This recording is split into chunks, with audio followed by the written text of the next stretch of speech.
Entrance exam खत्म होने वाले दिन मैं पूरी क्लास के सामने बाय निंगबिंग के फेस पर कैश का एक वॉर्ड फेंक देता हूं, जिस पर मैं कहता हूं कि अब ये गेम खेलने से मैं पूरी तरह टायर्ड हो चुका हूं। दी एंड। फिर वो वहां खड़ा रहता है, जिसे देखकर वो झुकता है और जमीन से हर एक कॉइन उठाता है, एक एक करके उन्हें कलेक्ट करता है, जिस पर माहौल पूरी तरह साइलेंट हो जाता है। मैं बस एक एक वर्ड में रिप्लाई करता हूं और समर वेकेशन भी धीरे धीरे खत्म हो जाता है। इसके बाद बाइनिंग ट्रेन में बैठकर बीजिंग वापस जा रही होती है और मैं उसी टाइम अब्रॉड चला जाता हूं, उन्हें अरेस्ट करने के लिए नहीं बल्कि खुद से दूर भागने के लिए। फिर कीमोथेरेपी प्रोसेस शुरू होता है, जो काफी लॉन्ग और बिटर रहता है, और कई सालों बाद जब मैं घर लौटता हूं तब मैं हॉस्पिटल बेड पर पड़ा होता हूं। ट्रीटमेंट की वजह से मेरे बाल पूरी तरह क्लीन हो चुके थे, जिस पर मैं एक विग चूज करने में बिजी रहता हूं। तभी अचानक सिक रूम का डोर खुलता है। बाय निंगबिंग कोट पहनकर अंदर आती है, व्हाइट कर्टन के पास खड़ी होती है और हम दोनों की नजरें टकराती हैं, जैसे टाइम वहीं रुक जाता है। जिस पर वो कैजुअली कहती है, मिस्टर ट्यू वो फिर से अपने पुराने हेयर को देख रहा है, और फिर मुझे पॉइंट करते हुए अंदर आए हुए पर्सन से कहती है, प्रोफेसर बाच ये पेशेंट है जिसने कमिटमेंट एग्रीमेंट साइन किया है। जिस पर सामने से बस एक ओके आता है।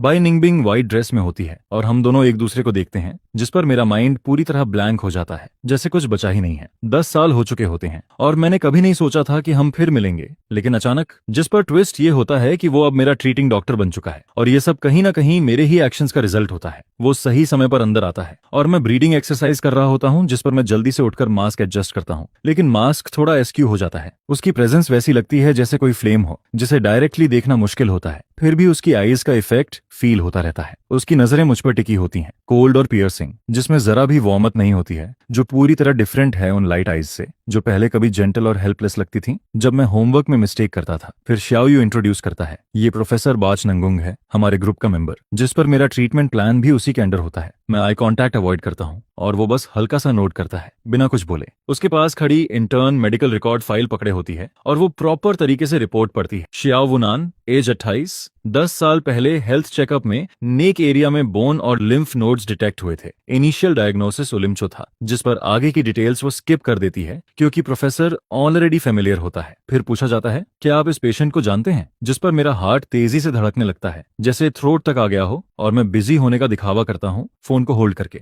वो काम वॉइस में कहता है, नहीं जानता, बस ये मेडिकल रिकॉर्ड थोड़ा अनयूजुअल है, मैंने इसे देखा है। जिस पर इंटर्न बताती है कि प्रीवियस ट्रीटमेंट प्रोटोकॉल कंप्लीट हो चुका है। वो बिना किसी इमोशन के सुनता है और कहता है, ओके कंटिन्यू, जैसे कुछ फर्क ही नहीं पड़ता। फिर अगले पेशेंट की तरफ बढ़ जाता है और जाते वक्त एक बार भी मेरी तरफ नहीं देखता, जिस पर मैं धीरे से अपनी स्टिफ नेक मूव करता हूँ और रियलाइज करता हूँ कि मेरी बैक स्वेट से भीग चुकी है। जिस विग को मैं पसंद करता हूँ वो लिन ने चुनी थी, लेकिन वो ऑलरेडी सोल्ड आउट हो चुकी होती है, जिस पर मुझे काफी इरिटेशन और बैड लक फील होता है। लेकिन एक ही चीज राहत देती है कि बाय निंगबिंग मुझे पूरी तरह भूल चुका है, यहाँ तक कि इंटर्न जब मेरा नाम पढ़ती है तब भी उसके फेस पर कोई रिएक्शन नहीं आता। इसके बाद मेमोरी फ्लैशबैक में जाती है, जब हम पहली बार मिले थे और उस टाइम हमारा रिलेशन बिल्कुल नया था। मैं पढ़ाई में अच्छा नहीं था, थोड़ा फैमिली रिसोर्सेज पर डिपेंड करता था और मेरी एकेडमिक परफॉर्मेंस हमेशा लास्ट रहती थी, जिस पर होमरूम टीचर मुझे मोटिवेट करने के लिए बाय निंगबिंग को मेरे साथ सेम टेबल पर बैठा देता है। शुरुआत में वो मुझे इग्नोर करती है, हर बार बस सिर झुकाकर एग्जाम पेपर सॉल्व करती रहती है, बार बार प्रैक्टिस करती है। वो स्मार्ट,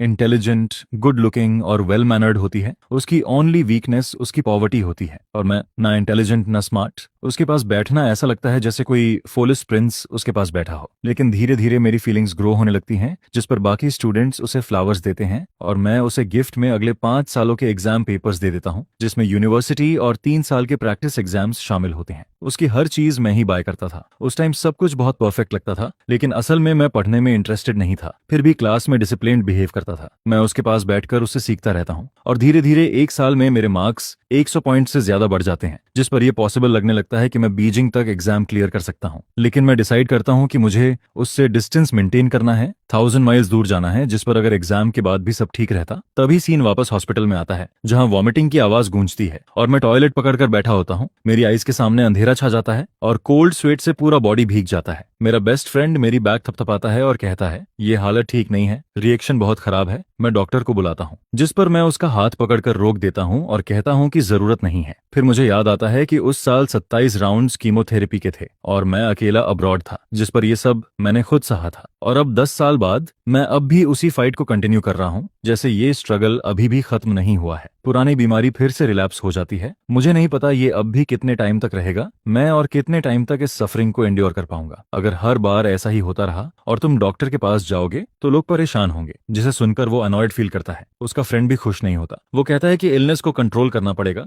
ब्लीडिंग को स्टॉप करना होगा, डॉक्टर ही इसे ट्रीट करेगा। क्या वो वही डॉक्टर है? मैं जाकर उसे ढूंढता हूँ, वो जरूर कोई तरीका निकाल लेगा। जिस पर मैं उसे जोर से पकड़ लेता हूँ और कहता हूँ ग्रैब हिज लेग, लेकिन उसका बेस्ट फ्रेंड उसे रोक देता है। वो कहता है भाई थोड़ा काम डाउन करो, खुद को लकी समझो, उसकी वजह से उन्होंने मुझे पहचान नहीं पाया। अगर पहचान लेते तो शायद वो मुझे 100 बार कीमोथेरेपी करवाती। जिस पर पीछे से एक कोल्ड वॉइस आती है, किसने कहा कि तुम्हें 100 बार कीमोथेरेपी करवानी है? मेरा पूरा बॉडी स्टिफ हो जाता है, मैं हिल भी नहीं पाता और धीरे से पीछे देखने की हिम्मत करता हूँ। जिस पर मेरा भाई राहत की सांस लेता है। वो कहता है प्रोफेसर बाजतेवु, ये लड़का ठीक फील नहीं कर रहा, ये कीमोथेरेपी का नॉर्मल साइड इफेक्ट है, अगर ये सह नहीं पाया तो। जिस पर बाई निनिंगबिंग कहती है कि अगर ये सह नहीं पाया तो क्या होगा, और मेरे भाई के बारे में पूछती है। लेकिन मैं कुछ सुन नहीं पाता क्योंकि मेरा माइंड पूरी तरह ब्लैंक हो चुका होता है। मुझे बस उसकी आवाज ही सुनाई देती है और मैं सोचता हूँ क्या सच में ये वही है। फिर वो कहती है ऑफिसर आज रात आएगा, सुबह एंटी न्यूजिया इंजेक्शन देना और कुछ पोक सॉसेज भी लाना। जिस पर वो कैजुअली पूछती है क्या तुम उसे जानते हो प्रोफेसर बाज को? मैं बेड पर लेट जाता हूँ और सब कुछ अनफेमिलियर लगता है। वो पूछती है तुम ये क्यों पूछ रहे हो? प्रोफेसर बाज ऐसी चीजों को हैंडल नहीं करते। इस बार वो स्पेशली ऑफिस में इंस्ट्रक्शंस देने आए थे। फिर कहा जाता है कि डॉक्टर ने नेजल स्प्रे प्रिस्क्राइब किया है और एंटी न्यूजिया शॉट भी दिया गया है। मैं खुद को मिरर में देखता हूँ, मेरा रिफ्लेक्शन बहुत कुछ एंड्योर कर चुका है। इलनेस ने बॉडी को कमजोर कर दिया है, कॉम्प्लेक्शन भी पहले जैसा नहीं रहा है। 10 साल पहले से कंपेयर करूं तो डिफरेंस बहुत ज्यादा है और मुझे लगता है कि शायद अब पहचानना इम्पॉसिबल है। मैं सोचता हूँ क्या भाई निनिंगबिंग की मेमोरी इतनी स्ट्रांग है, लेकिन फिर खुद ही आंसर देता हूँ कि नहीं, वो बस अपने काम में बिजी रहती है। शायद उसके लिए ये सब कुछ मैटर ही नहीं करता, या फिर वो मुझे पहचान कर भी इग्नोर कर रही है। मेरा बेस्ट फ्रेंड बीच में बोलता है हमारे मास्टर बाद सिर्फ 28 साल के हैं, इतनी कम उम्र में प्रोफेसर बन गए। वो कहता है बैचलर से लेकर डॉक्टोरल लेवल तक का सफर उन्होंने पूरा किया है, जो काफी रेयर है। फिर वो मुझसे मजाक में पूछता है क्या तुम प्रोफेसर बाज को प्योर्स कर रहे हो? जिस पर वो खुद ही कहता है कि ये आइडिया छोड़ दो, वो सिर्फ एक ड्रीम गाई है। मेरा बेस्ट फ्रेंड विंक करता है और मुझे देखता है। तभी नर्स की आवाज आती है। वो कहती है इंस्टीट्यूट के हेड एक पोस्ट ग्रेजुएट डॉक्टर हैं जो अब्रॉड से लौटे हैं, पता नहीं कब शादी करेंगे। जिस पर मेरा बेस्ट फ्रेंड ऑकवर्ड स्माइल करता है। मैं अपनी हॉस्पिटल गाउन पकड़ता हूँ और अचानक फील करता हूँ कि बॉडी में एनर्जी फ्लक्चुएट कर रही है, जैसे एक्साइटमेंट और वीकनेस दोनों साथ में हो रहे हैं। नर्स के जाने के बाद मेरा बेस्ट फ्रेंड कहता है श्यावु सॉरी। जिस पर मैं कहता हूँ कोई बात नहीं।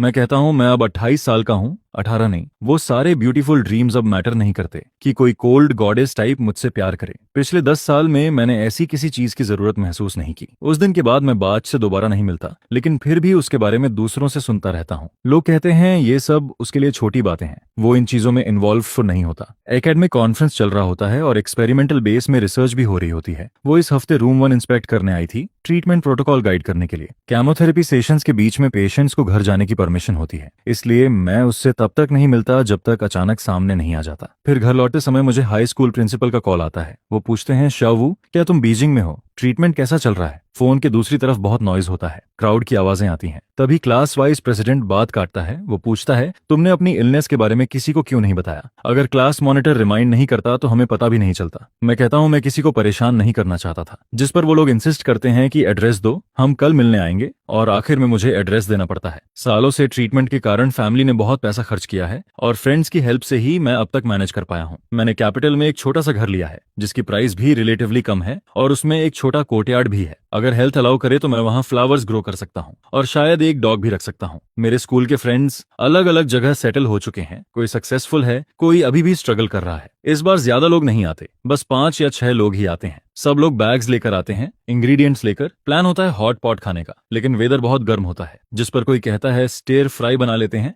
लेकिन बाकी लोग इंसाइट करते हैं कि एसी है तो हॉट पॉट ही खाएंगे। सब लोग आर्ग्यू करते हैं, किचन में हसल शुरू हो जाता है और घर अचानक लाइवली और नॉइजी हो जाता है। सब कुछ वैसा ही लगता है जैसे पहले जॉब शुरू करने के समय होता था। सेम एनर्जी, सेम वाइब, जैसे टाइम रुका नहीं है। लीडर सिर हिलाते हुए नाइफ उठाता है और पूछता है, जिस पर मैं कहता हूँ कि उसका बाच नगुंग से कांटेक्ट है। आइस? ये सुनकर मैं एक सेकंड के लिए स्टंट हो जाता हूँ। क्या कहा तुमने? नहीं, ऐसा नहीं है। मैं कहता हूँ कि वो डिजीजेस का एक्सपर्ट है, ब्लड रिलेटेड केसेस में खासकर लिम्फ नोड कैंसर ट्रीट करता है।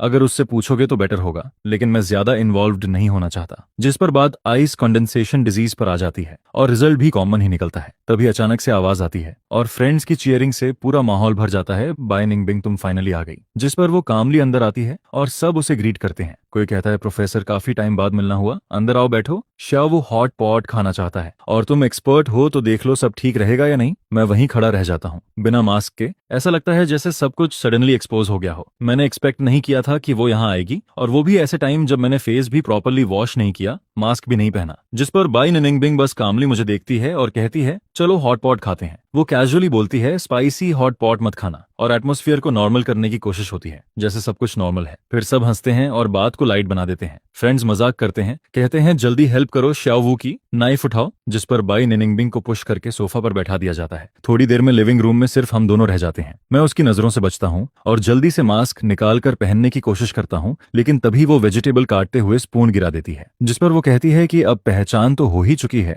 मास्क की जरूरत नहीं है। रूम का एटमॉस्फेयर ऑकवर्ड हो जाता है और मैं बस वहीं खड़ा रह जाता हूँ। फिर ऑकवर्ड होकर हाथ वापस खींच लेता हूँ। वो कहती है मुझे लगा तुमने मुझे पहचाना नहीं, इसीलिए हॉस्पिटल में भी ग्रीट नहीं किया। मैं कहता हूँ इसकी जरूरत नहीं है, हम इतने क्लोज नहीं है कि ग्रीट करें। जिस पर वो सिर झुकाकर कामली वेजिटेबल्स उठाने लगती है। मैं ऑकवर्ड होकर पानी का ग्लास आगे करता हूँ और कहता हूँ पानी पी लो। वो सिंपल सा थैंक यू बोलकर मना कर देती है और मैं भी ज्यादा इंसाइट नहीं करता। मैं मन ही मन सोचता हूँ कि हॉस्पिटल में मैंने कहीं कुछ एम्बेरसिंग तो नहीं किया था। तभी किचन से आवाज आती है श्याओवू पेपर टॉवेल खत्म हो गया है, एक और ले आओ। जिस पर मैं तुरंत उठता हूँ और कैबिनेट के ड्रॉर में ढूंढने जाता हूँ। ड्रॉर खोलते ही कैबिनेट जोर से हिलता है, ऊपर रखा फोटो फ्रेम भी अनस्टेबल हो जाता है और अगले ही पल वो गिरने लगता है। तभी बाई निनिंगबिंग उसे पकड़ लेती है। बैकलाइट की वजह से उसका एक्सप्रेशन क्लियर नहीं दिखता, लेकिन उसकी प्रेजेंस कोल्ड फील होती है, जैसे वो खुश नहीं है। वो कुछ नहीं कहती और फ्रेम को नीचे रखते हुए उसे ध्यान से देखने लगती है। वो फोटो पुरानी होती है जो मैंने बाच नंगुंग बैंग के साथ ली थी, जिसमें वो सो रहा था और मैं उसके पास था। जिस पर मैं सोचता हूँ कि इसे छुपा लूं या निगल जाऊं, लेकिन फिर ऑकवर्ड हो जाता हूँ। मैं एक्सप्लेन करता हूँ कि ये बस पुरानी याद है और कैजुअली हंसने की कोशिश करता हूँ। जिस पर वो कोल्ड वॉइस में पूछती है कि क्या तुमने पहले भी लड़कों को डेट किया है। ये सुनकर मैं शॉक हो जाता हूँ और हाँ में सिर हिलाता हूँ, लेकिन उसकी शार्प आईज मुझे जैसे बर्न कर रही होती हैं। मेरी स्माइल धीरे धीरे फेड हो जाती है और मैं उसकी तरफ देखने की हिम्मत नहीं करता। मैं टॉपिक बदलने के लिए किचन की तरफ बढ़ता हूँ, लेकिन एटमॉस्फेयर अचानक टेंस हो जाता है और कुछ देर के लिए साइलेंस छा जाता है। जिस पर वो फ्रेम वापस रखती है, कोट पहनती है और बाहर जाने लगती है। मैं पूछता हूँ तुम कहाँ जा रही हो। जिस पर वो कहती है हॉस्पिटल में कुछ काम है।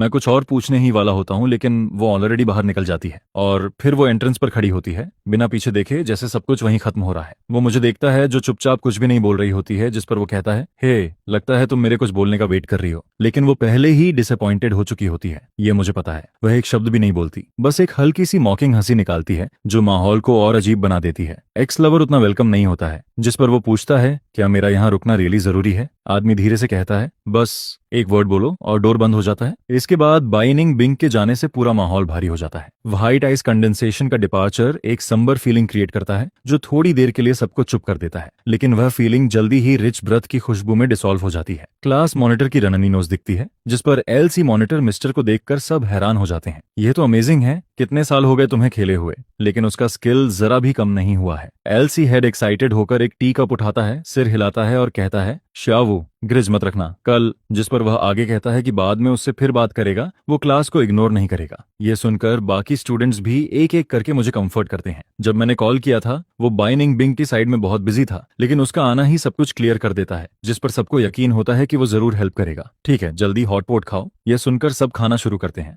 और सरप्राइजिंगली मुझे उतना अनकंफर्टेबल फील नहीं होता है, बल्कि अंदर ही अंदर बाई निनिंगबिंग के लिए गिल्ट फील होता है। दिल के अंदर मैं सोचती हूँ कि शायद मुझे उसके साथ इतना कॉन्टैक्ट नहीं रखना चाहिए था, क्योंकि मेरी इलनेस अब और भी बढ़ चुकी है और मैं उसके लिए बर्डन बनती जा रही हूँ। इसके बाद सब मिलकर एक lively hot pot meal enjoy करते हैं, जिस पर ऐसा लगता है जैसे हम फिर से एग्जाम से पहले वाले दिनों में वापस आ गए हैं। यूनिवर्सिटी एंट्रेंस एग्जाम की बातें होती हैं, फ्यूचर और आइडियल को लेकर सब एक्साइटेड होकर डिस्कस करते हैं, जिस पर प्लान बनता है कि फिर से मिलेंगे और ग्रेजुएशन ट्रिप पर जाएंगे। फिर कहानी पास में शिफ्ट होती है, जहां मैं और बाई निनिंगबिंग डेस्कमेट्स होते हैं। एग्जाम से एक हफ्ता पहले वो ऑफिस से लौटता है और मुझे पेन से बोर्ड पर कुछ रैंडम ड्रॉ करते हुए देखता है। हे, क्या कर रही हो? वह पूछता है। मैं तुरंत उसे मैप दिखाती हूँ और उसके सामने खड़ी हो जाती हूँ। पहचान नहीं पा रहे? ये बीजिंग है। मैं रेड पेन से 2 सर्कल्स बनाती हूँ। ये तुम्हारा स्कूल है और ये मेरा। जिसके बाद मैं पेन से एक सीधी लाइन खींचती हूँ। 2 पॉइंट्स के बीच स्ट्रेट लाइन सबसे छोटी होती है। यही डिस्टेंस है हमारे बीच फ्यूचर में। यह सुनकर बाई निनिंगबिंग हंस पड़ता है और हंसते ही रहता है।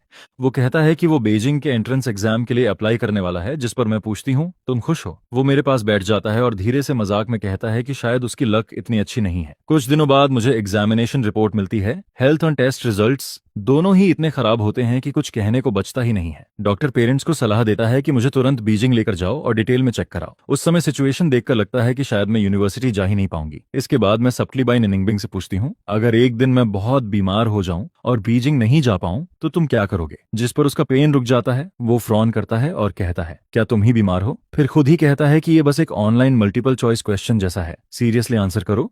वो कॉन्फिडेंटली कहता है कि वो बेस्ट स्कूल में जरूर एडमिशन लेगा, बस विश बदलनी होगी। उसकी ये बात सुनकर मैं अनईजी फील करती हूँ और बस अपनी मैथ प्रॉब्लम उसकी डेस्क पर सरका देती हूँ, जिस पर वो कहता है, ठीक है, होमवर्क पर फोकस करो, और फिर चला जाता है। मैं अंदर ही अंदर सोचती हूँ कि वो इडियट असल में मेरा लवर है, जो बेस्ट मैथ स्टूडेंट भी है, और मुझे समझ नहीं आता कि मैं ऐसे क्रेजी थॉट्स क्यों सोच रही हूँ। फिर एग्जाम का दिन आता है और उस दोपहर जब एंट्रेंस एग्जाम्स ऑलमोस्ट खत्म होने वाले होते हैं, मुझे अचानक नोजब्लड होने लगता है। खून पेपर पर गिर जाता है, जिस पर मैं सोचती हूँ कि शायद ये पेनल्टी बन सकता है, लेकिन एग्जाम खराब नहीं हुआ था। फिर भी अब ये सब मैटर नहीं करता। इसके बाद मैं डिसाइड करती हूँ कि मैं जा रही हूँ। रात के बीच में बीजिंग के लिए निकल जाती हूँ। कभी कभी इतनी अनकंफर्टेबल फील करती हूँ कि रोने का मन करता है, लेकिन फिर भी आगे बढ़ती रहती हूँ। मैं पहले पहुंचती हूँ, लेकिन कुछ समय बाद टेस्ट रिजल्ट्स मिलते हैं और मुझे लगता है कि अब होम टाउन वापस जाकर सामान पैक करने का टाइम आ गया है। फिर एक सीन आता है जहां मैं अपने फ्रेंड्स के सामने पैसे फेंक देती हूँ और बाई निंग बिंग के साथ अपने रिलेशनशिप को खत्म कर देती हूँ। ये सेकंड टाइम होता है जब हम दोनों एक ही वार्ड में एडमिट होते हैं, लेकिन इस बार उसका रूममेट बदल चुका होता है, क्योंकि पिछला बच्चा कुछ महीनों पहले ही गुजर गया था। जब मुझे हॉस्पिटल से बाहर लाया जाता है, तब वो लड़का अभी 5 साल का भी नहीं होता है। यह सुनकर मेरी बेस्ट फ्रेंड शॉक में आ जाती है। उसकी आंखें फैल जाती हैं और मेरी आंखों में आंसू आ जाते हैं। इसके बाद एक वियर्ड मोमेंट आता है जहां मैं गुस्से में सेल्स पर्सन से आर्ग्यू कर रही होती हूँ, क्या मैं बैंक रॉबर लगती हूँ? फिर खुद ही मजाक में सॉक्स सिर पर पहनकर फोटो भेज देती हूँ और कहती हूँ कि मैंने एक हैट खरीदा है। अचानक बाय निनिंगबिंग आता है, जिस पर मैं जल्दी से ब्लैंकेट में छुप जाती हूँ। ऑलमोस्ट लाइटनिंग स्पीड में खुद को ढक लेती हूँ। सिर्फ एक हिस्सा बाहर रह जाता है, मेरा ऑकवर्ड पोज बाहर दिख रहा होता है। तभी शाओयू की आवाज सुनाई देती है, जो बाय निनिंगबिंग को रोकती है, लेकिन शाओयू वहां होती ही नहीं है। वो फिर भी ब्लैंकेट हटाता है। मेरे बाल और ईयर्स पूरी तरह मेस्ड अप होते हैं। मैं बिल्कुल एक डॉग जैसी लग रही होती हूँ, जिस पर मैं अचानक ऊपर देखती हूँ और उसका एक्सप्रेशन बहुत कोल्ड होता है। उसके लिप्स टाइटली प्रेस होते हैं और उसके साथ एक मेल डॉक्टर खड़ा होता है, जो सब कुछ क्वाइटली ऑब्जर्व कर रहा होता है। हंसते हुए वो कहता है, स्टॉप, सब एडजस्ट हो गया है। जिस पर वो आगे बोलता है, यही तुम्हारा प्लान है मेडिसिन यूज करने का। और फिर कहता है कि पहले वो मुझे बताने वाला था, लेकिन रिजल्ट ये होता है कि वो बस अंदर आ जाता है। डोर पहले से ही पीछे से उसका इंटेंशन दिखा देता है, जिस पर अगर वो कुछ नहीं भी बोलता तो भी फर्क नहीं पड़ता, जैसे सब कुछ सेल्फ अंडरस्टैंडिंग से क्लियर हो रहा है। रूम में जितने भी पेशेंट्स होते हैं वो टीज होकर हंसते रहते हैं, जिस पर सिर्फ इस फ्रीजिंग डिजीज को ही रीजन बताया जाता है, मत हंसो। लेकिन फिर भी माहौल थोड़ा ऑकवर्ड बना रहता है। वो कहता है कि लगता है अब तुम्हारे पास वो नहीं है और मैं सही माइंडसेट में हूँ ये सब सुनने के लिए। मैं कल फिर आऊंगा। जिस पर सामने से जवाब आता है, आओ, लेकिन फिर तुरंत नो भी सुनाई देता है। प्रोफेसर बाज कहते हैं, तुमने कहा था। जिस पर वो बोलता है, तुम बोलो, मैं ध्यान से सुन रहा हूँ। यह सुनकर मैं जल्दी से उसकी ड्रेस का किनारा पकड़ लेती हूँ। बाय निनिंगबिंग की नजर वहीं रुक जाती है, मेरी उंगलियों के पास, और वो हल्का सा अपने लिप्स खोलता है जैसे कुछ बोलने वाला हो, लेकिन उसकी आईब्राउज गहरी तरह से सिकुड़ जाती हैं, जिस पर ऐसा लगता है कि वो रोने वाली है। और वही सच होता है। डिजीज ने डेंशिया तक कॉज कर दिया है, जिस पर बाय निनिंगबिंग वहीं खड़ी रहती है, बिल्कुल स्टिल। बेडसाइड इंस्ट्रक्शंस पूरी तरह इमोशनलेस होती हैं। लगभग आधे घंटे तक हर सेंटेंस चलता रहता है। बीच बीच में परफेक्ट साइलेंस आता है, लेकिन मैं सब कुछ समझ जाती हूँ। वो कहती है कि ट्रीटमेंट चेंज करना होगा, एक नई और ज्यादा इफेक्टिव मेडिसिन पर स्विच करना होगा, जो सुनने में अच्छा लगता है, लेकिन उसके साइड इफेक्ट्स भी काफी स्ट्रांग होते हैं। मैं हेडबोर्ड से टिककर हल्का सा मुस्कुराती हूँ, आंखें थोड़ी सिकुड़ती हैं और कहती हूँ, हाय, मुझे क्लिनिकल ट्रायल्स के बारे में पता है। हमेशा किसी न किसी को टेस्ट सब्जेक्ट बनना पड़ता है। मैं कहती हूँ कि मैं यूनिवर्सिटी नहीं जा पाई, मेरे पास कुछ भी नहीं है सोसाइटी के लिए कंट्रीब्यूट करने को, और अगर आखिर में फेल भी हो गई तो भी रिग्रेट करने जैसा कुछ नहीं होगा। शाओ कहता है, मैं कभी किसी की लाइफ को रिस्क में नहीं डालूंगा। जिस पर बाय निंगबिंग के लिप्स हल्के से रुक जाते हैं। वो कुछ नहीं बोलती, लेकिन उसका सीरियस लुक मुझे समहाउ राहत देता है। इसके बाद मेडिसिन के साइड इफेक्ट्स बहुत जल्दी शुरू हो जाते हैं। दिन में ही दवाई ली होती है और शाम तक हालत खराब हो जाती है। मैं टॉयलेट में उल्टी कर देती हूँ। ऐसा लगता है जैसे पूरा पेट बाहर आ जाएगा। बॉडी भारी लगती है और अंदर से एंग्जाइटी और बेचैनी बढ़ती जाती है। मुझे अपने दोस्त की याद आती है, और जब बॉडी थोड़ा स्टेबल होता है तो मैं अकेले व्हील चेयर लेकर हॉस्पिटल के बाहर छोटे गार्डन में चली जाती हूँ। इंस्टीट्यूट शांत ट्विलाइट में डूबा होता है। लेक की सरफेस चमक रही होती है। मैं हवा एंजॉय करती हूँ, लेकिन बीच बीच में ड्राई हीविंग भी होती रहती है। फिर अचानक मैं सिर उठाती हूँ और हमारे सामने एक आदमी खड़ा होता है। शाओ, तुम काफी स्मार्ट हो, वो कहता है। जिस पर मैं पूछती हूँ, तुम यहाँ क्यों हो? तब पता चलता है कि वो वही डॉक्टर है जो उस दिन बाच नहंग बैंक के साथ खड़ा था। मैं उसका नाम पूछना भूल गई थी, लेकिन वो खुद ही जवाब देता है और अपना हाथ आगे बढ़ाता है। थिए लुक कैनियन। मैं उसका हाथ पकड़ती हूँ और वो रिंग फिंगर की तरफ इशारा करता है, जिस पर मुझे समझ आता है कि वो हॉस्पिटल हेड का बेटा है। मैं हैरान होकर पूछती हूँ, तुम ही वो हो जो बाइनिंग के साथ शादी करने वाले हो? जिस पर वो मेरे पास खड़ा होकर धीरे से पूछता है, तुम और बैंक कैसे मिले थे? मैं कंफ्यूज्ड हो जाती हूँ और थोड़ी देर बाद रियलाइज करती हूँ कि वो बाइनिंग बिंग की बात कर रहा है। माहौल अचानक सेंसिटिव हो जाता है। ओल्ड और न्यू लोगों के बीच हमेशा ऐसा ही होता है। मैं अपनी हैट ठीक करती हूँ और कहती हूँ, हम बस हाई स्कूल फ्रेंड्स थे। और कुछ पल के लिए चुप हो जाती हूँ। बस क्लासमेट्स, मैं धीरे से बोलती हूँ। लुक कान्हा हल्का सा मुस्कुराता है। मैंने भी यही सुना है। लेकिन फिर उसका टोन बदल जाता है। वो कहता है कि मैं बाई निनिंग बिंक का एक्स बॉयफ्रेंड हूँ, जिसने यूनिवर्सिटी एंट्रेंस एग्जाम के लिए उसे पैसे फेंक कर छोड़ दिया था। उसकी बातें बिल्कुल पोलाइट नहीं होती हैं। वो कहता है कि मैं यहाँ ड्रामा करने आया हूँ, बाइनिंग बिंग के बजाय अपना गुस्सा निकालने के लिए। जिंगरान मुझे देखता है और पूछता है, क्या हुआ, बीमार हो, क्या चाहिए तुम्हें? इस तरह से उसे दूर धकेलना चाहते हो? मैं चुप रहती हूँ। हवा तेज चलती है और मेरे कंधे से गुजरती है। तभी कान्हा नियन हंसता है, मॉकिंग तरीके से। कितने स्टूपिड हो, कितने चाइल्डिश। वो कहता है, तुम्हारी वजह से ही मैं उससे एंगेज्ड हो पाया हूँ। मैं अंदर से टूटती हुई भी जवाब देती हूँ, पैसे दो, फिर घुटनों पर बैठकर थैंक यू बोलो और फिर 5 मिलियन और ट्रांसफर करो। मैं उसे घूरती हूँ, अनॉयड होकर। वो कहता है, तुम क्या सुनना चाहते हो? जिस पर मैं कहती हूँ, मैं सुनना चाहती हूँ कि तुम्हें रिग्रेट है। वो पूछता है, रिग्रेट? और मैं जवाब देती हूँ, हाँ रिग्रेट है। उस पल कान्हा नियन मुझे ब्लैंक स्टेयर से देखता है और मैं बिना शर्म के मुस्कुराती हूँ। अब मैं फिर से बाई नुंग बैंक को परस्यू करूंगी शुरू से। मैं कहती हूँ,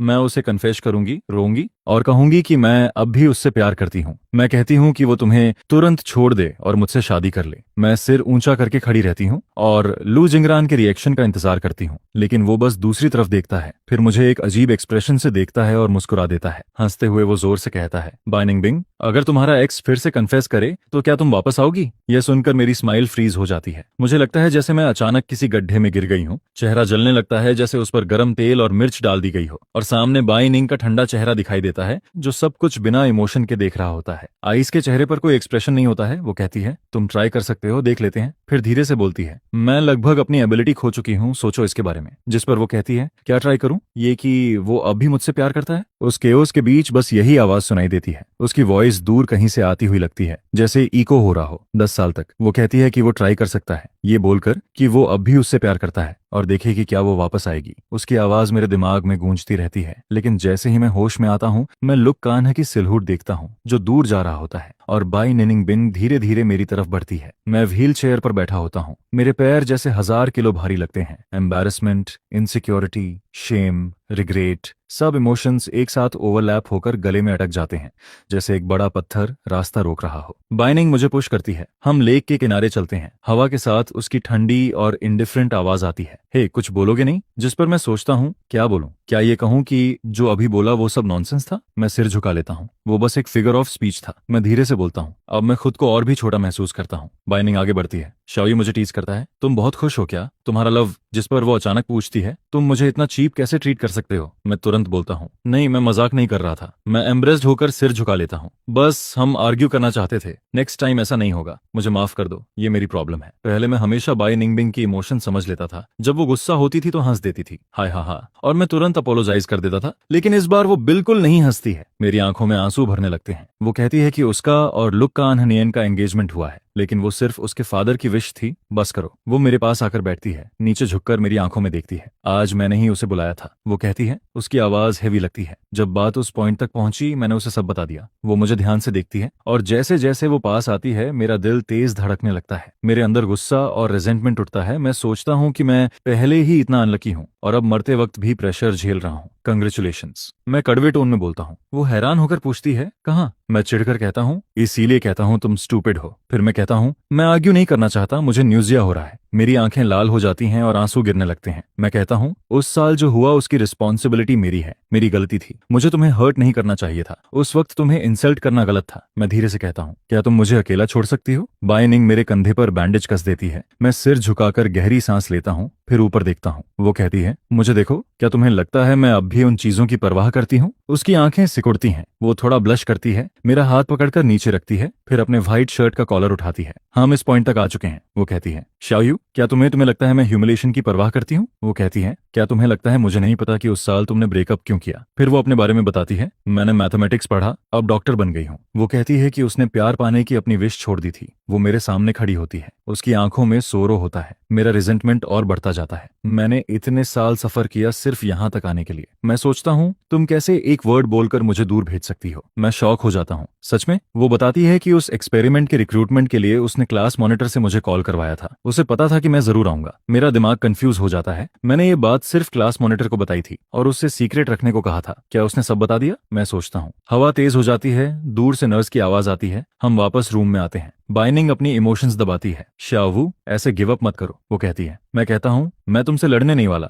लेकिन मैं तुमसे भागूंगा भी नहीं। इसके बाद जब मैं बाहर से वापस आता हूँ, मैं बस बेड पर बैठा रहता हूँ, ब्लैंक। मेरी बेस्ट फ्रेंड मेरे सामने हाथ हिलाती है। क्या हुआ? ऐसे क्यों हो जैसे सोल खो गया हो? वो पूछती है। मैं बस कहता हूँ, बाइनिंग बिंग पागल है, और चुप हो जाता हूँ। वो मेरी लाल सूजी आंखों को देखती है जैसे कुछ याद करने की कोशिश कर रही हो। फिर कहती है, वो लड़का सच में बेवकूफ है, और आज के बारे में पूछती है। उसके जाने के बाद मैं क्लास मॉनिटर को कॉल करता हूँ। हेलो शावू, क्या हुआ? वो पूछता है। मैं कहता हूँ, मैंने बाइनिंग बिंग के बारे में सपना देखा। जिस पर वो अचानक चुप हो जाता है, साइलेंस छा जाता है। फिर वो कहता है, शावू सॉरी, मैंने उसकी स्टोरी बाचनुंग बैंक को बता दी। यह सुनकर मैं साई करता हूँ। मुझे पता है। मैं कहता हूँ। वो घबराया हुआ लगता है। मुझे पता था ये गलत है, लेकिन उस समय वो बहुत अर्जेंट था। वो कहता है, तुमने उसे पैसे दिए और चले गए, वो हमेशा। और उसकी आवाज धीरे धीरे फेड हो जाती है। आइस नीचे तक ब्लॉक कर देती है, जिस पर वो पूरे हफ्ते ऊपर ही रहते हैं। क्राउड भी वहीं इकट्ठा होता रहता है और एडमिशंस ऑफिस के टीचर्स भी साथ में आ जाते हैं। पेरेंट्स इसे अचीवमेंट समझते हैं, जैसे कुछ बड़ा हासिल हो गया हो। हम लोग ऑलमोस्ट पार्टी जैसा फील करते हैं, सेलिब्रेट भी करते हैं। लेकिन सबसे इंपॉर्टेंट इश्यू ये होता है कि सिर्फ एक दिन में उसका 5 इयर्स का वेट कम हो जाता है, जिस पर अगर कोई उसे उस हालत में देखे तो वो छुपा भी नहीं पाएगा। बाद में पता चलता है कि उसने अपना डिसीजन बदल लिया था, जिस पर मेरे दिल में भी अजीब सा फील होता है। बिल्कुल अच्छा नहीं लगता है। मैं सोचती हूँ कि शायद तुम मुझे रिजेंट करोगे, इसी वजह से मैंने इतने साल कुछ कहा ही नहीं। लिटिल वू, सुन रहे हो? वो पूछती है,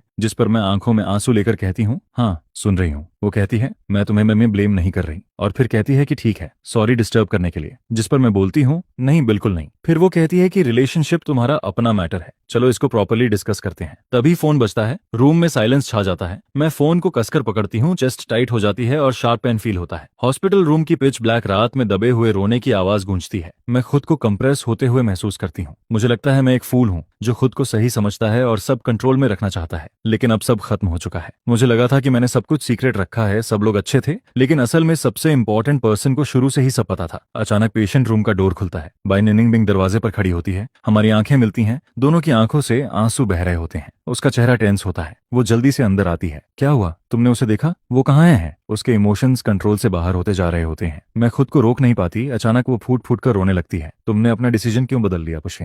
वो कहती है, तुम इडियट हो, पागल हो, बचो, उसे तुम्हारी जरूरत नहीं है, समझते क्यों नहीं? बाइनिंग बिंग स्टन्ड रह जाती है। वो अपने लिप्स दबा लेती है और मेरी सारी बातें चुपचाप सुनती रहती है। फिर वो पूछती है, क्या तुमने क्लास मॉनिटर से बात कर ली? मेरी आंखें जलने लगती हैं। मैं कहती हूँ, हाँ ठीक है। जिस पर वो पूछती है, क्या ठीक है? फिर उसकी आंखों में एक अलग सी चमक आती है। थोड़ा डरावना सा फील होता है। वो कहती है, हम फैमिली हैं, क्या हम फिर से अलग हो सकते हैं? मैं इंस्टिंक्टिवली पीछे हटती हूँ। वो जोर से कहती है, बोलो, और मुझे मजबूर करती है, तुम्हें खुद को देखना होगा। शावयू, तुम मुझे जानते हो, मैं किससे डरती हूँ? वो कहती है कि वो किसी चीज से नहीं डरती, इवन अगर लाइफ छोड़नी पड़े। उसके लिप्स कांपते हैं, उसकी आवाज भी कांपती है। वो लंबे समय तक रोके हुए आंसू रोकती रहती है, जैसे वो इस बात को कहना नहीं चाहती थी, लेकिन आखिर में बोल देती है, अगर एक दिन हम अलग भी हो गए तो भी मैं ऐसा कभी नहीं करूंगी, क्योंकि शावू ने खुद अपनी लाइफ खत्म कर ली थी। वो मेरा चेहरा उठाती है और धीरे से कहती है, तो क्या अब तुम मानते हो कि तुम वीक हो? यह सुनते ही मैं बाइनिंग बिंग को पकड़कर टूट जाती हूँ। वो भी सिर झुकाकर अनकंट्रोलेबली रोने लगती है। इसके बाद सेकंड राउंड की कीमोथेरेपी शुरू होती है। वेट और कम होकर लोएस्ट लेवल पर आ जाता है। तभी अचानक लैंडलॉर्ड का कॉल आता है। वो कहती है कि उसका बेटा शादी करने वाला है, इसलिए वो अब घर रेंट पर नहीं देगी। वो कपल्स को भी पसंद नहीं करती। कॉन्ट्रैक्ट ब्रीच और पैसे की बात करती है और कहती है कि 2 दिन में घर खाली करना होगा। जिस पर मैं लैंडलॉर्ड से बात कर रही होती हूँ और बाइनिंग बिंग पास बैठी होती है। वो धीरे से कहती है, मुझे उससे बात करने दो, लेकिन मैं कॉल काट देती हूँ, जरूरत नहीं है। मैं कहती हूँ कि ब्रीच का पैसा काफी है, मैं नया अपार्टमेंट ढूंढ लूंगी। जिस पर वो कहती है, हमारा नया घर है, वहीं शिफ्ट हो जाओ, हॉस्पिटल भी पास रहेगा। मैं थोड़ा ऑकवर्ड फील करती हूँ, हेजिटेट करती हूँ, क्या मैं तुम्हें डिस्टर्ब कर रही हूँ? जिस पर वो कहती है, बिल्कुल नहीं। और इस तरह मैं उसके अपार्टमेंट में शिफ्ट हो जाती हूँ। बाच निगुंग बैंक का अपार्टमेंट कॉम्प्लेक्स काफी अच्छा होता है, हॉस्पिटल के पास ही होता है। अपार्टमेंट बड़ा नहीं होता, लेकिन डिजाइन बहुत स्पेशियस होता है। मेरे पुराने रेंटेड रूम से कई गुना बेहतर लगता है। बाइनिंग बिंग काम पर जाती है, मुझे हनी देती है, पासवर्ड बताती है और कहती है कि कंपनी से सामान शिफ्ट करवा देगी, बाकी चीजें वो खुद लेकर आएगी। मैं घर में खड़ी होकर सिर खुजलाती हूँ। मुझे खुद यकीन नहीं होता कि मैं ऐसे ही उसके साथ रहने आ गई हूँ। पहली बार मैं उसके प्राइवेट स्पेस में होती हूँ। बहुत कॉशियस फील करती हूँ, इधर उधर देखने की भी हिम्मत बात नहीं होती। मैं सोफा पर सीधी बैठती हूँ, हेल्प मांगने का सोचती हूँ, लेकिन वो काम में बिजी होती है और रिप्लाई नहीं देती। मेरे दिमाग में बहुत सारे सवाल चलते रहते हैं। मैं एक साइड वाले रूम में जाती हूँ, लगता है मास्टर बेडरूम है। मैं तुरंत डोर बंद कर देती हूँ, फिर दूसरा रूम खोलती हूँ और अपना सूटकेस वहां रख देती हूँ। धीरे धीरे शाम हो जाती है। मैं डिनर तैयार करती हूँ, टेबल पर बाउल रखकर बैठ जाती हूँ। वेट करते करते मुझे पता ही नहीं चलता और मैं सो जाती हूँ। जब बाई निनिंगबिंग डोर खोलकर अंदर आती है, मैं सोफा पर आधी लेटी हुई होती हूँ, जैसे डे ड्रीम कर रही हूँ। मेरे बाल एक तरफ झुके होते हैं, विग हिल रही होती है जैसे गिरने वाली हो। वो पास आती है, तभी मैं अचानक से चौंक कर उठ जाती हूँ। तुम आ गई? मैं पूछती हूँ। वो कहती है, हाँ मैं आ गई। और उसकी नजरें मुझे देखती हैं जैसे हॉस्पिटल से भी ज्यादा इंटेंस और गर्म फील हो रहा होता है। मैं जल्दी जल्दी अपना विग ठीक करता हूँ। वो खड़ा होता है, खाना खा चुका होता है और अब सोने जा रहा होता है। वो कहता है, आज काम बहुत बिजी था। फिर कहता है, नेक्स्ट टाइम मेरा वेट मत करना। जिस पर मैं बोलता हूँ, ठीक है नहीं करूंगा। वो जल्दी से वापस लिविंग रूम में चला जाता है और मैं अपना विग फिर से चेक करता हूँ। रिग्रेट रुकता ही नहीं है। लगता है ये मेरी डार्क साइड है। अभी थोड़ी देर पहले ही ये ऑलमोस्ट निकल गया था, अब भी ढीला लग रहा है। शायद बाई निनिंगबिंग ने नोटिस नहीं किया होगा, वरना मैं कहाँ अपना सिर छुपाता। मैं चिढ़कर विग उतार देता हूँ, फेस बनाता हूँ और साई करता हूँ। हालत बहुत खराब लगती है। याद आता है कि कभी मैं क्लास का हार्ट थ्रॉब हुआ करता था और ये तो बस सेकेंड राउंड की कीमोथेरेपी है। आगे शायद और भी बार सिर मुंडवाना पड़ेगा। तभी क्लैटर क्लैटर की आवाज आती है, जैसे कुछ रुक गया हो। डोर के पास से आवाज आती है। वो कहती है कि पर्सनल आइटम्स बाथरूम में रखे हैं, आकर वॉश करोगे? मैं तुरंत लाइट बंद कर देता हूँ और बेड में घुस जाता हूँ। मैं सोने जा रहा हूँ, मैं जवाब देता हूँ। बाहर फिर कोई आवाज नहीं आती। वो कुछ देर डोर के सामने खड़ी रहती है, फिर चली जाती है। मैं वेट करता रहता हूँ मिडनाइट तक। जब आखिरी लाइट भी गायब हो जाती है, तब मैं धीरे से बेड से उतरता हूँ, चुपचाप डोर खोलता हूँ, सोचता हूँ बाथरूम जाऊं। लेकिन लिविंग रूम से हल्की लाइट आ रही होती है। बाई निनिंगबिंग सोफा पर बैठी होती है, सामने डॉक्यूमेंट्स का ढेर होता है। एक छोटी लैंप उसकी फेस पर लाइट डाल रही होती है। मैं वहीं फ्रीज हो जाता हूँ, समझ नहीं आता क्या करूं। डोर बंद करके वापस जाऊं या बाहर जाऊं। वो डॉक्यूमेंट्स रखकर खड़ी होती है और मेरी तरफ आती है। अभी उठे हो? बाथरूम जा रहे हो? वो पूछती है। रुको, हिलना मत। वो मेरा हाथ पकड़ लेती है, जो मेरे सिर को ढक रहा होता है। वो मुझे वॉल के पास कॉर्नर कर देती है। मुझसे छुप रहे हो? वो पूछती है, जिस पर मैं कहता हूँ, ना नहीं। लेकिन वो मेरे बालों को छूती है और कहती है, ऐसे ज्यादा अच्छा लग रहा है। फिर कहती है, विग के बिना कैसा लग रहा है? वो करीब आती है, धीरे से कहती है, मुझे तुम्हें किस करना था। मैं नजर हटा लेता हूँ और बोलता हूँ, मत देखो। वो तुरंत कहती है, बिल्कुल अगली नहीं हो, बहुत हैंडसम हो। लेकिन मुझे लगता है वो बस मुझे कंसोल कर रही है। वो मेरा हाथ पकड़ती है और मुझे बाथरूम में ले जाती है। मुझे तुमसे कुछ कहना है। वो लाइट ऑन करती है। वॉश बेसिन के पास नाइफ और इलेक्ट्रिक हेयर क्लिपर्स साफ दिखते हैं। वो मिरर में देखते हुए पूछती है, तुम्हें सिर शेव करना आता है? मैं कहता हूँ, अभी नहीं करना चाहता, अभी तो थोड़े बाल हैं। लेकिन वो रिबन निकालकर मुझे देती है। प्लीज मेरी हेल्प करो, मेरे बाल शेव कर दो। मैं उसे देखता हूँ और दिमाग में उसकी बाल्ड इमेज आ जाती है। थोड़ा अजीब लगता है, लेकिन वो फिर भी खूबसूरत लगती है। मैं मशीन ऑन करता हूँ, बजिंग साउंड आती है, मेरी आंखें जलने लगती हैं, रोने का मन करता है। वो मेरा हाथ पकड़कर कहती है, ठीक है, आओ आओ। उसका हाथ स्टेडी होता है। धीरे धीरे उसके बाल गिरते जाते हैं, जमीन पर बिखर जाते हैं। काफी देर बाद सब खत्म हो जाता है। वो खड़ी होकर मेरी तरफ देखती है, उसकी आंखें लाल होती हैं। फिर वो झुककर मेरे लिप्स पर हल्का किस करती है। अब तुम भी शेव कर सकते हो। वो कहती है, मैं हमेशा तुम्हारे साथ हूँ। मैं अंदर से कुछ अजीब फील करता हूँ। वो कहती है, अब मैं तुमसे रिजेंट नहीं करती, क्योंकि तुमने भी मेरे लिए ये किया है। और वो रोते हुए हंसती है। इसके बाद जब हम बाहर जाते हैं, मैं विग खरीदता हूँ, एक अपने लिए और एक बाई निंग के लिए। जब लोग उसे देखते हैं तो शॉक्ड हो जाते हैं, लेकिन वो हैप्पीली उसे एक्सेप्ट कर लेती है। इसके बाद वो लोग सिर्फ घर पर ही विग उतारते हैं। कुछ महीने जल्दी जल्दी गुजर जाते हैं, ट्रीटमेंट कंप्लीट हो जाता है, कंडीशन स्टेबल हो जाती है और डिजीज आगे नहीं बढ़ती है। गुड न्यूज आती है, क्लास मॉनिटर कंग्रेचुलेट करता है। एक छोटा गैदरिंग प्लान होता है। वो इस बार हेल्थ कैसी है? वो पूछता है और कहता है कि अभी उसे इनवाइट नहीं करेंगे, ताकि ऑकवर्ड सिचुएशन अवॉइड हो सके। तभी फोन बजता है, बाइनिंग स्क्रीन देखती है, कॉल आता है। वो कहता है कि मैं और श्याओयू आएंगे, लोकेशन कंफर्म करके बता देना। हेडमास्टर जोर से कफ करने लगता है। व्हाइट फैमिली की ब्यूटी भी आ रही है? वो पूछता है, जिस पर जवाब आता है, हम दोनों फिर से साथ हैं। मैं फोन उठाता हूँ और कहता हूँ, सैटरडे को टाइम है, लोकेशन फिक्स करके मुझे कॉल कर देना। और कॉल खत्म हो जाता है। फोन कट करो, जिस पर मैं जल्दी से पूछता हूँ, मुझे फ्राइडे को नाइट शिफ्ट करनी है या शायद इसके आगे मत जाओ, बॉस अभी बस फ्री है, सिर्फ लंच के लिए। मैं सैटरडे को वापस आ जाऊंगा। अभी तो 10 बजे AM हो चुका है, जिस पर उस टाइम तो और भी कम चांस रहता है। स्लीप कैचअप करने का टाइम है, जाने की जरूरत नहीं है। जिस पर व्हाइट निंगबिंग धीरे से बोलती है, 10वीं ग्रेड रियूनियन। जिस पर वह आगे कहती है कि न तुम पहले गए थे और ना ही मैं इस बार फिर मिस नहीं करना चाहती हूँ। जिस पर मैं उसे देखता हूँ और मुस्कुराकर कहता हूँ, ठीक है, तो मुझे जाने दो चूज करने, कौन सा विग सबसे हैंडसम लगता है? जिस पर वो सीधे मना कर देती है, कोई विग नहीं, फिर सीन बदलता है और इस क्लास रियूनियन का एटमॉस्फेयर क्लियरली पिछली बार से काफी बेटर होता है। हर कोई बेहद लाइवली होता है, जो सही फीलिंग दे रहा है। काफी टाइम हो गया है सबको मिले हुए, जिस पर जैसे ही मैं और बाच अंदर एंटर करते हैं, निंगबिंग तुरंत अटेंशन का सेंटर बन जाती है और सबके डिस्कशन का मेन टॉपिक भी वही बनती है, जिस पर सब लोग घेर लेते हैं और पूछते हैं, तुम दोनों कब फिर से साथ आए? किसने पहले इनिशिएटिव लिया? पिछली बार तुम दोनों के बीच क्या हुआ था? क्या तुम लोग आर्ग्यू कर रहे थे?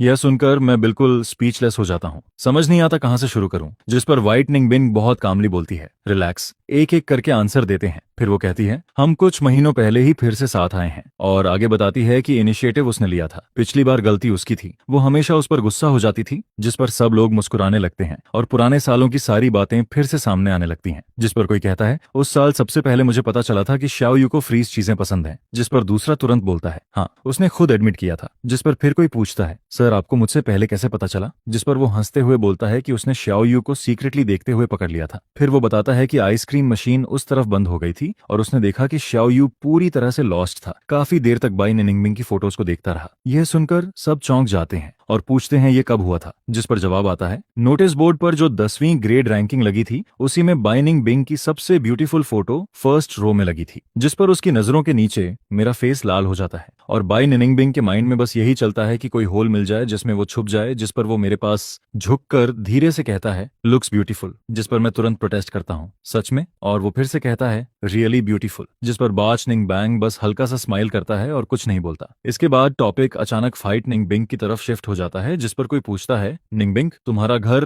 क्या तुम शिफ्ट हो गई हो? लास्ट डेट पर जब मैं होम टाउन गया था तो तुम्हारे घर पर कोई नहीं था। जिस पर बाई निंगबिंग कामली रिप्लाई करती है कि वो 5 साल से घर नहीं गई है और इसके आगे कुछ नहीं कहती। जिस पर बाकी स्टूडेंट्स भी आगे सवाल नहीं करते, लेकिन मैं नोटिस करता हूँ कि उसका मूड कुछ ठीक नहीं लग रहा है। फिर इसके बाद न्यू गेम शुरू होता है, ऑनेस्ट या रिस्की, जिस पर सबका एक्साइटमेंट तुरंत हाई हो जाता है। वैसे भी इतने सालों में कई कपल्स बने और टूटे भी हैं और फिर से साथ भी आए हैं, जिस पर मैं खुद को इससे दूर रखना चाहता हूँ, पर समझ नहीं आता क्यों ये सब इतना लाइवली लग रहा है। जिस पर बॉटल घूमती है और जैसे मुझे और बाई निंगबिंग को ही टारगेट करती है। पहली बार बॉटल एक लड़के पर रुकती है जो बाई निंगबिंग की तरफ पॉइंट करता है, जिस पर कार्ड्स पास होते हैं और बाई निंगबिंग एक कार्ड ड्रॉ करती है, जिस पर सब लोग पास आकर खड़े हो जाते हैं। हर किसी के चेहरे पर क्यूरियोसिटी साफ दिखती है। क्वेश्चन आता है, अब तक तुमने कितनी बार लव किया है? सबसे मेमोरेबल रिलेशनशिप कौन सा था? कौन सा मोमेंट सबसे ज्यादा यादगार है? यह सुनकर सब और भी क्यूरियस हो जाते हैं और बाई निंगबिंग की तरफ देखने लगते हैं, जिस पर वो भी मेरी तरफ देखती है और मैं बिना ब्लिंक किए उसे देखता रहता हूँ। फिर वो बोलती है, एक बार श्याओ वू के साथ, जिस पर मेरा दिल तेजी से धड़कने लगता है जैसे वो रिस्पॉन्ड कर रहा हो। और फिर वो कहती है, यह दूसरी बार है, और हम दोनों एक दूसरे की तरफ इशारा करते हैं। जिस पर वो पूछते हैं, सबसे हार्ट ब्रेकिंग मोमेंट कौन सा था? क्यों? जिस पर वो हल्का सा सिर हिलाती है और कुछ देर चुप रहती है। फिर वो धीरे से खांसती है और क्लास मॉनिटर उस सवाल को इग्नोर कर देता है और कहता है, चलो आगे बढ़ते हैं, श्याओ वू अभी ठीक हुआ है और यहाँ आ गया है। जिस पर सब लोग एक साथ हंसते हैं और माहौल थोड़ा हल्का हो जाता है। लेकिन फिर वो खुद बोलती है, जिस टाइम मैं रोई थी, सबसे हार्ट ब्रेकिंग मोमेंट वो था जब तुम्हें लगा कि तुम मरने वाले हो। जिस पर मैं बीमार पड़ गया था और बाई निंग का हाथ कसकर पकड़ा हुआ था और मैं उससे बात कर रहा था। ये मेरी पहली कीमोथेरेपी थी और मुझे अपने बैग में ये वर्ड्स मिले थे, बाच निंगबिंग का ग्रेजुएशन मैसेज। जिस पर वो कहती है, क्योंकि जब तुम सबसे ज्यादा पेन में होते हो, तब जिस पर्सन से तुम लव करते हो वो तुम्हारे पास नहीं होता है। यह सुनकर बाई निंगबिंग मुड़ती है और मुझे फिर से देखती है। उसकी उंगलियां धीरे धीरे कसती हैं। फिर गेम आगे चलता है। रात काफी लेट हो चुकी है। मेरी नजरें उसकी तरफ जाती हैं। समझ नहीं आता बाई निंगबिंग क्या करना चाहती है। काफी देर तक साइलेंस बना रहता है, जिस पर वो ग्लास उठाती है और बॉस की तरफ बढ़ाती है। फिर वो बोलती है, चलो, और आगे कहती है, मरी विथ लिटिल वू। यह सुनते ही एटमॉस्फेयर जो सुस्त हो गया था अचानक फिर से एक्सप्लोड हो जाता है और सबकी लाउड चीयर्स गूंजने लगती हैं। जिस पर मैं उसकी तरफ देखता हूँ। वो खुद भी शॉक में होती है। मैंने पहले कभी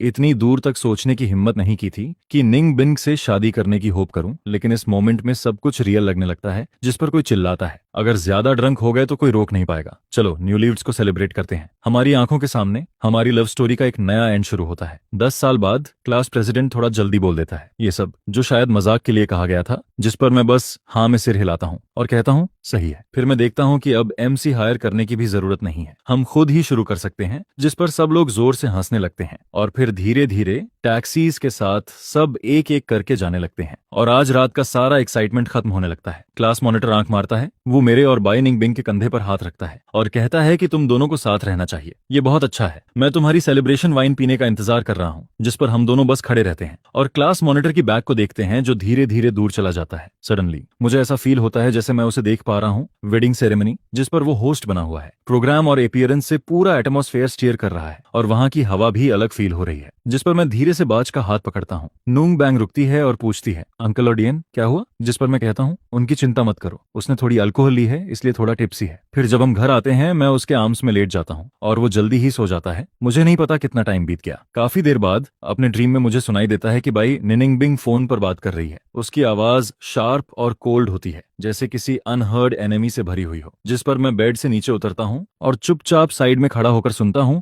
बाय निनिंगबिंग की आवाज लिविंग रूम से आ रही होती है। वो कह रही है, मॉम मैंने ऑलरेडी साफ साफ एक्सप्लेन कर दिया है, ये मेरे चाइल्ड का मैटर है, प्लीज इंटरफियर मत करो। मुझे पता है मुझे ईव्सड्रॉप नहीं करना चाहिए, लेकिन मेरे पैर जैसे मान ही नहीं रहे होते और मैं धीरे से लिविंग रूम के कॉर्नर तक चला जाता हूँ। जिस पर बाय निनिंगबिंग की आवाज साफ सुनाई देती है। शॉर्ट में यही है कि ये मेरे चाइल्ड का मैटर है, कोई इंटरफियर नहीं करेगा। जिस पर दूसरी तरफ से आवाज आती है, क्या तुम बस खड़ी होकर देखती रहोगी? एक लड़की को ऐसे आदमी से शादी करते हुए जो कभी भी मर सकता है। यह सुनकर माहौल हैवी हो जाता है और वो कहती है, मैंने बहुत मुश्किल से ये पोजीशन हासिल की है और क्या चाहिए मुझे? जिस पर बाय निनिंगबिंग ठंडी हंसी हंसती है और कहती है, तो मॉम सोचती है कि मैं इस पोजीशन तक किसकी वजह से पहुंची हूँ। यह सुनकर उसकी माँ की आवाज भर्रा जाती है। अगर शाओयू नहीं होता तो आज की बाय निनिंगबिंग भी नहीं होती, व्हाइट फैमिली भी नहीं होती और हमारे पास डेडिकेटेड डॉक्टर भी नहीं होता जो उसकी केयर करता है। फिर वो कहती है, वो दोनों लोग कहाँ हैं? तुम्हें वही करना चाहिए था। उस साल उन्होंने पैसे के लिए शादी की थी, मेरे चाइल्ड की विश के खिलाफ, और अब फिर से उसे फोर्स कर रहे हो। यह सुनकर टेंशन और बढ़ता है। फिर बाय निनिंगबिंग वार्निंग देती है, अगर तुम लोग अपने चाइल्ड की वैल्यू करते हो तो शाओयू को रिस्पेक्ट दो, थोड़ा ही सही। अगर मेरे लिए ट्रबल क्रिएट किया तो ब्लेम मत करना कि चाइल्ड तुम्हें एक्सेप्ट नहीं करेगा। जिस पर अचानक लाउड आवाज के साथ फोन टेबल पर फेंका जाता है। उसी समय मुझे ठंड लगती है और मैं छींक देता हूँ। जिस पर बाय निनिंगबिंग वहीं बीच में खड़ी होती है और सीधा मेरी तरफ देखती है। मैं साइड में खड़ा क्वाइटली सुन रहा था और उसका कोल्ड एक्सप्रेशन धीरे धीरे हेल्पलेस लुक में बदलता है। फिर वो कपड़े बदलती है, बेयरफुट होती है और पूछती है, ठंड नहीं लग रही? जिस पर मैं सिर खुजाता हूँ और बोलता हूँ, पानी पीने गया था और वापस आ गया। जिस पर वो कहती है, मेरे लिए भी डाल दो। मैं कहता हूँ ठीक है। फिर मैं जल्दी से रूम में आकर ब्लैंकेट ओढ़ लेता हूँ और वो जब वाटर लेकर आती है उसके एक्सप्रेशन में ठंडापन होता है। शायद अभी पेरेंट्स से आर्ग्यू करके आई है और सबटली सबको दूर करना चाहती है। जिस पर मैं पूछता हूँ, क्या उन्होंने सच में ऐसा कहा और उन्होंने अपने हिसाब से क्या किया? तुम्हारी विश क्या है? जिस पर बाज नंगुंग बैंग मुझे घूर कर देखती है और मुझे पूरा पानी पीने को कहती है। फिर एम्पटी कप लेकर बोलती है, अगर उस दोपहर मैंने लॉग इन नहीं किया होता तो रिक्वेस्ट मॉडिफिकेशन सिस्टम का रिजल्ट प्रेस रिलीज के बाद आता और मुझे एडमिशन के समय ही पता चला कि उन्होंने ऑनरेडी स्कूल शुरू कर दिया था। ये उसकी विश थी, इसलिए तुम्हें खुद को ब्लेम करने की जरूरत नहीं है। फिर वो कहती है, अगर वो नहीं होता तो आज मैं भी नहीं होती। जिस पर अंधेरे में मैं उसके और करीब आ जाता हूँ और बाज नंग बेंग को पकड़ लेता हूँ। वो कहती है, मैंने मेडिसिन पढ़ी है, सफरिंग तो होती है, ये कहना कि नहीं होती झूठ होगा, लेकिन मैंने तुम्हें कभी डिसीव नहीं किया। जिस पर वो मेरे बैग को धीरे से पैट करती है। फिर वो कहती है, कभी कभी मुझे लगता है लोगों का मिलना और फिर मिलना डेस्टिनी में ऑलरेडी फिक्स्ड होता है। जिस पर मेरी आवाज सॉफ्ट हो जाती है और मैं कहता हूँ, अगर हम कभी दोबारा ना भी मिलें तब भी मैं ऐसा ही सोचूंगा। जिस पर बाय निनिंगबिंग की आंखें ब्राइट हो जाती हैं और वो फर्मली कहती है, सही, इसलिए चाहे कितने भी साल गुजर जाएं, व्हाइट निनिंगबिंग और शाओयू साथ रहेंगे, वो मिलेंगे ही, बस जल्दी या देर की बात है। इसके बाद उस दिन के बाद मैं फाइनली इस मैटर को सीरियसली सोचने लगता हूँ बाय निनिंगबिंग से शादी करने का। और बाय निनिंगबिंग मुझे क्लियरली बता देती है कि इस डिजीज का सर्वाइवल रेट बहुत लो है,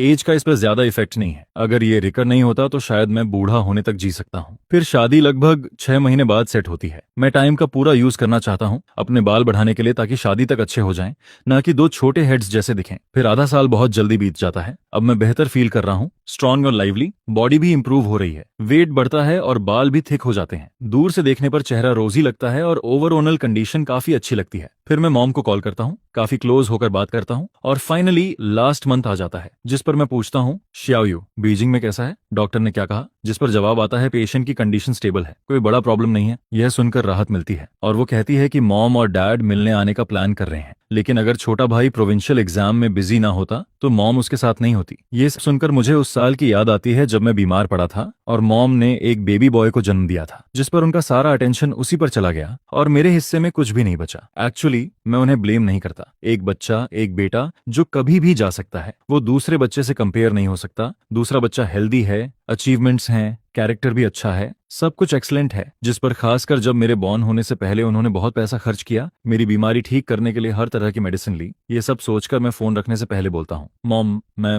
जल्दी शादी करने वाला हूँ, जिस पर मॉम अचानक बोलती है, शादी कोई है? तुम शादी करने वाले हो? उसकी आवाज सरप्राइज से भरी होती है जिसे वो छुपा नहीं पाती। जिस पर मैं कहता हूँ, हाँ, उसे मेरी बीमारी के बारे में पता है। मॉम जानती है, वो अभी बीजिंग में ब्लड डिजीज स्पेशलिस्ट है। ये सुनकर वो खुश हो जाती है। फिर वो कहती है, अच्छा है, मॉम और डैड को कोई प्रॉब्लम नहीं है, कोई है जो तुम्हारा ख्याल रखेगा तो हमें भी पीस मिलेगा। जिस पर वो पूछती है, डेट फिक्स हुई क्या? वेडिंग कहाँ होगी? जिस पर अचानक वो कहती है, रुको, छोटे भाई के लिए खाना तैयार किया है, बाकी बातें बाद में करेंगे, ठीक है? यह कहकर फोन कट हो जाता है। जिस पर फोन की बीप साउंड के साथ पेरेंट्स से मिलने वाली बात मेरे गले में ही अटक जाती है। बाइनिंग बिंग मेरा हाथ पकड़ लेती है और पूछती है, उन्होंने क्या कहा? जिस पर मैं सिर उठाता हूँ और काफी देर तक चुप रहता हूँ। फिर धीरे से कहता हूँ, उन्होंने मुझे बच्चे के साथ ही बड़ा किया, लेकिन किसी ने मुझे बताया नहीं। जिस पर मैं कहता हूँ, शुरू से ही उनके पेरेंट्स हमेशा उसके साथ थे। जब छोटा भाई पैदा हुआ तो पेरेंट्स उसे लेकर जाते थे और मैं ट्रीटमेंट के लिए जाता था, और आखिर में बस यही रह गया कि मैं हर हफ्ते अकेले डॉक्टर के पास जाता हूँ। फिर हर महीने, फिर हर 6 महीने में एक कॉल होती है। जिस पर मैं कहता हूँ, आज घर में एक छोटा डॉग भी पाल रखा है और मुझे किसी ने बताया तक नहीं।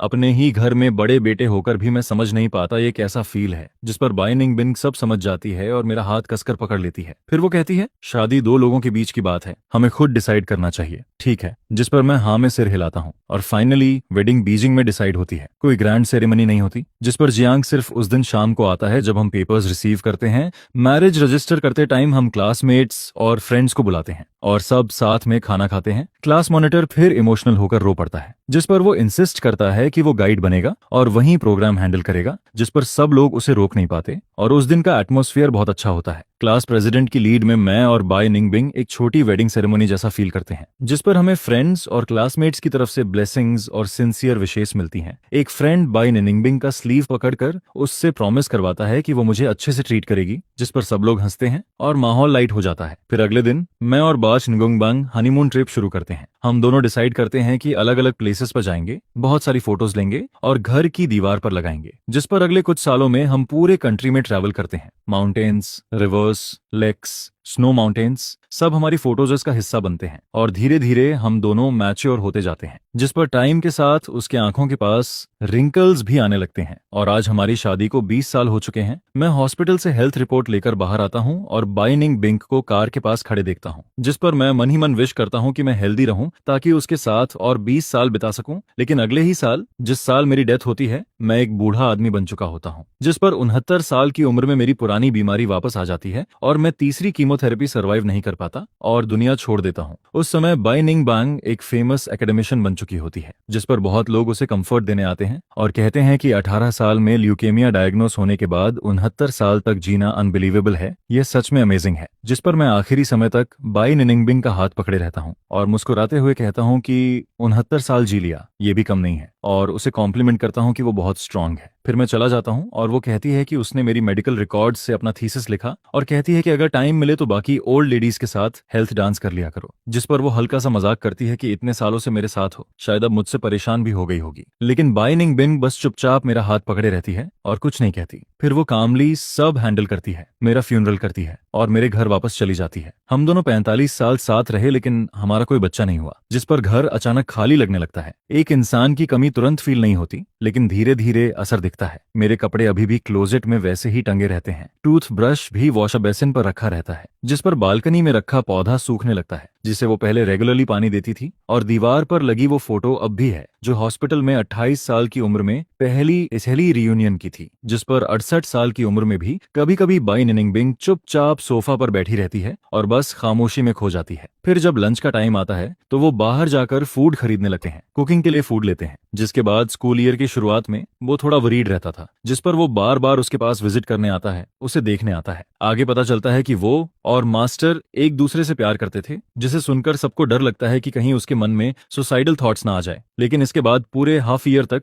बाय निंगबिंग अभी भी जिंदा रहती है, नॉर्मल एक्टिविटीज करती रहती है, घर साफ होते रहते हैं, सब कुछ क्लीन रहता है, एकदम बिना धूल के। और फिर वो शुरुआत करती है एक बुक लिखने की, जिसमें वो अपने सारे आइडियाज लिखती जाती है, अपनी पूरी लाइफ का नॉलेज बुक्स में डालती रहती है। इसके बाद स्टडी ग्रुप भी धीरे धीरे पीसफुल होता जाता है। टाइम तेजी से बीतता है, साल गुजर जाते हैं और अब बाय निंगबिंग एक उम्र तक पहुंच चुकी होती है। वो 74 साल की हो चुकी है। तभी उसे एक कोल्ड हो जाता है, जिस पर उसे आधे महीने तक खांसी रहती है। आज का दिन उसका वेडिंग एनिवर्सरी का दिन होता है और स्टूडेंट्स को पता होता है कि वो ट्रिप पर गई है क्योंकि आज वेडिंग डे है, इसलिए वो कहती है कि कोई डिस्टर्ब ना करे। जिस पर बाइनिंग बिंग सुबह बहुत जल्दी उठती है, फॉर्मल तरीके से रेडी होती है, वो बहुत क्लीन दिखती है और रास्ते में वो केयरफुली रोजेस चुनती जाती है। फिर वो पहले की तरह लोगों को ढूंढती हुई आगे बढ़ती है और सामने सीमेट्री में पहुंचती है। वहां एक ओल्ड मैन होता है जो 70 साल से ऊपर का होता है, जिसे देखकर जैसे ही बाइनिंग बिंग पहुंचती है, वो ओल्ड मैन उसे वार्मली ग्रीट करता है और कहता है, प्रोफेसर बाज, आप फिर से आ गई। जिसके बाद वो पूछता है कि क्या आपको मेरा लेटर मिला।